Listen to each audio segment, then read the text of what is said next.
Hey, what is going on guys, RvzStealth here, and in today's video we're going to be taking a look at some of the most underrated champions for patch 9.21. To start things off for a mid lane pick, I'd say right now Viktor is probably in the best spot he's been in at least the past couple months, maybe even the past year or so. He got some changes a few patches ago which were pretty nice. He also got some follow-up buffs in this patch to his Q to where the base damage got increased by 10 at all ranks, so it really helps out Viktor's laning phase, especially into melee matchups. You start Q level 1, you just look to zone the opponent if they're melee from the CS. If they walk up, you just Q them, you win a free trade every single time, and you can do a good job just chipping away at melee champions in the laning phase, getting priority and having a very good early game. Even for top lane Viktor, it's pretty interesting for this patch as well, because we're seeing a lot of melee bruisers being played in the top lane. You got Garen being played a lot, you got Darius, Fiora, Mordekaiser, so the Q spam in those matchups, especially with it getting buffed in this patch, makes his laning phase even better. So I'd say that for mid and for top lane Viktor, pretty underrated for 9.21.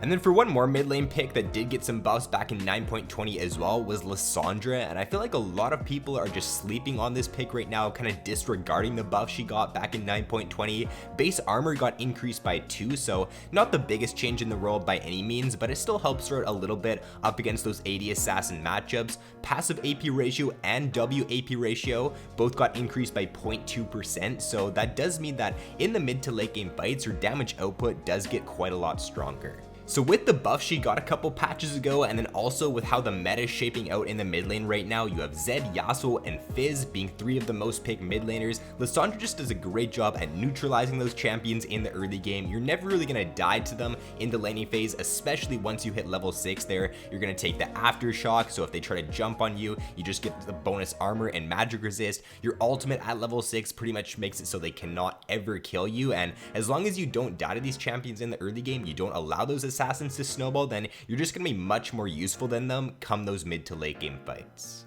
So let's go down to the bot lane now for a pick for an AD carry. Kogmaw is doing extremely well in this patch after the buffs he did receive. Base damage on E and Q both got increased in this patch. He's also an extremely good pick into the Kai'Sa, and Kai'Sa is still one of the most picked AD carries in 9.21 right now. So if you are looking for somebody to play into Kai'Sa, have a very good laning phase into her, match her scaling very well into the mid to late game, then Kogmaw is an exceptional pick for this patch. He's even better right now because of the way the meta is for other roles too. You got a lot of HP stacking bruisers being played right now in the top lane, like the Garen, the Darius, the Renekton, the Mordekaiser, and if you reach your mid game spike with Kogmaw, if you get to your Bork and your Rageblade fairly early on, you're just gonna have a very easy time dealing with those champions in mid to late game fights, and their HP bars are just going to melt because of the fact that you do a ton of percent HP damage from your W and your Blade the Ruined King.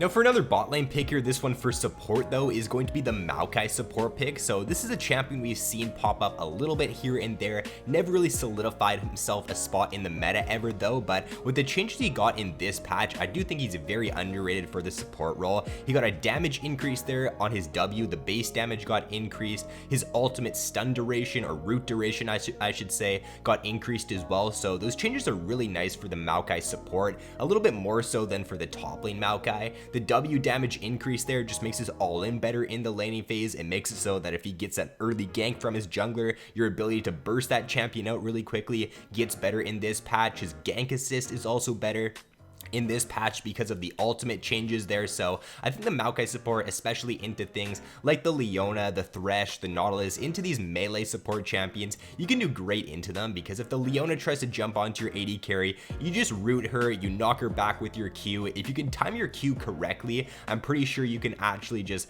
knock Leona out of her E so she doesn't even get on top of your AD carry there. So if you can play a good Maokai in this patch, I do think he's a very underrated pick into a lot of these other melee supports.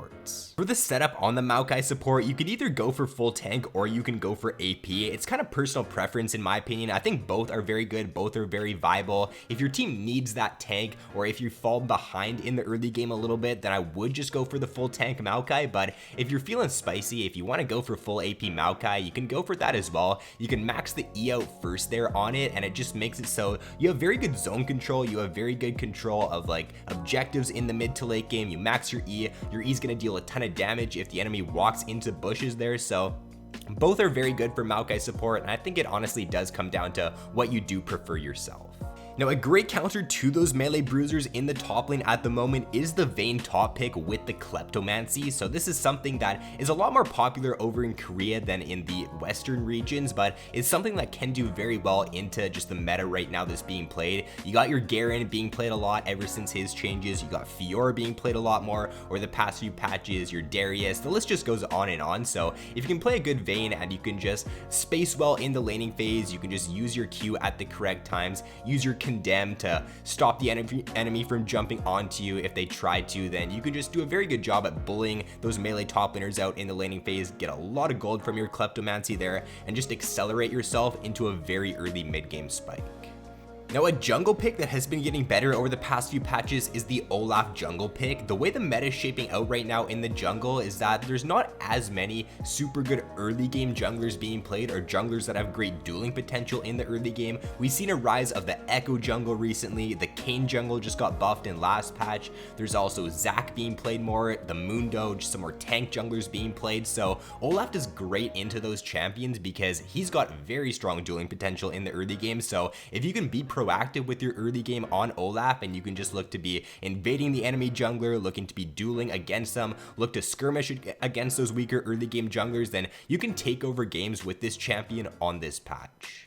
Almost everybody runs the Conquer on Olaf jungle now as well. Predator's kind of been phased out. It was more popular on him earlier on in the season, but the Conquer there just allows him to have that much better of an early game. It allows his dueling potential to be that much stronger. He can stack it up pretty quickly as well. QE there, instant 2 procs, auto attack, instant proc, so it doesn't take him very long to stack it up. And once he does get it stacked up there, he's going to be able to outduel most enemy junglers in the early game.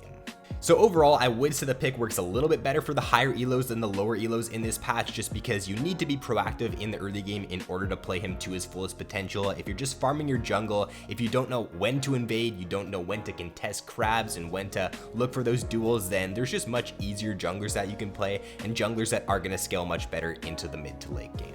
And then for a jungle pick that does work a lot better for the lower elos is the Warwick pick. Now, Warwick did get some really good buffs in this patch to his W and to his Q, and with those changes, depending on the matchup, depending on the game, Q or W max are both viable options now. So I would say that if you're up against a more tanky enemy team comp, if you're going up against a tank jungler, the enemy team has a bruiser top laner, then I would be looking to max Q out first, because the HP or the percent HP damage on that did get increased at the later ranks. W max first though is still a great option if you're up against more squishier champions. If they're not going to be stacking a ton of HP, then I would still be looking to go for that W max first. With the changes he did get in this patch, it does make his early game skirmish even better. Having that extra attack speed from your W there, having the extra damage on your Q, does make so that you're going to win out on those 2v2s and those 3v3s more often. He also does very well into any AP jungler pretty much. If you're going up against something like an Evelynn, a Zac, an Elise, an Echo right now, then you have the ability to go for Merc Treads. You can go for a Spirit Visage as your 3rd or 4th item, and if you can go Spirit Visage on Warwick, even if you can go like a Wit's End, those items are really good on the champion, just increasing the healing from your Q,